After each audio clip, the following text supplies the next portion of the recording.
কিছু ধান্দাবাজ লোকেদের গ্যাং ছিল। বাগডোগরায় নেমেই কটাক্ষ পঞ্চায়েত মন্ত্রী দিলীপ ঘোষ। বাগডোগরা বিমানবন্দরে পৌঁছে ফের তৃণমূল কংগ্রেসকে নিশানা করলেন রাজ্যের পঞ্চায়েত মন্ত্রী দিলীপ ঘোষ। সাংবাদিকদের প্রশ্নের উত্তরে তিনি বলেন, তৃণমূল কিছু ধান্দাবাজ লোকেদের গ্যাং ছিল, তৃণমূল একটা গ্যাং ছিল। বুধবার উত্তরবঙ্গ সফরে এসে দিলীপ ঘোষের এই মন্তব্যকে ঘিরে রাজনৈতিক মহলে চর্চা শুরু হয়েছে। তিনি আরও বিভিন্ন রাজনৈতিক ইস্যুতে নিজের মতামত প্রকাশ করেন। তার এই মন্তব্যকে কেন্দ্র করে রাজ্যের শাসক ও বিরোধী শিবিরের মধ্যে নতুন করে রাজনৈতিক চর্চা শুরু হওয়ার সম্ভাবনা তৈরি হয়েছে। উল্লেখ্য, দিলীপ ঘোষ প্রায়ই তার স্পষ্টভাষী মন্তব্যের জন্য রাজনৈতিক মহলে আলোচনার কেন্দ্রে থাকেন। এদিনও বাগডোগরা বিমানবন্দরে তার বক্তব্য ঘিরে জোর চর্চা শুরু হয়েছে।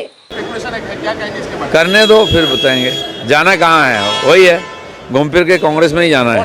शाइनी घोष, यूसुफ पठान मिला के 19 एमपीज जो इंडिया को सपोर्ट कर रहे हैं ऐसा बोल रहे हैं।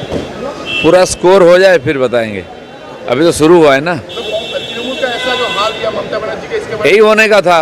जिन लोगों को मालूम नहीं तो वो आश्चर्य हो रहे हैं।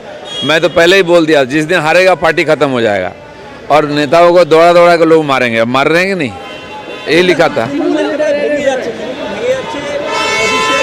তৃণমূল একটা গ্যাং ছিল, যেমন ডি কোম্পানি সেরকমই ছিল গ্যাং। সেই ধান্দাবাজ লোক এসেছিল, যে হেরেছে ধান্দা হবে না চলে যাচ্ছে। এই পার্টির ভবিষ্যৎ নাই কি, আর বাংলার ভবিষ্যৎ শেষ করে দিচ্ছে। মহকুমা পরিষদের আমাদের কোনো ইনফ্রাস্ট্রাকচার নেই। নির্বাচন হয়েছে, প্রতিনিধি আছেন, তো তার ব্যাপারে মিটিং আছে এখানে। মহকুমা পরিষদকে আমরা রেডি করব।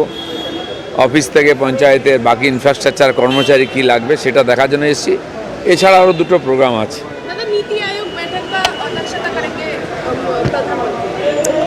और ठीक है ना, वो तो होता ही है। हमारे अर्थमंत्री भी यहाँ आए हैं, आज यहाँ छोटा सा बजट का डिस्कशन है।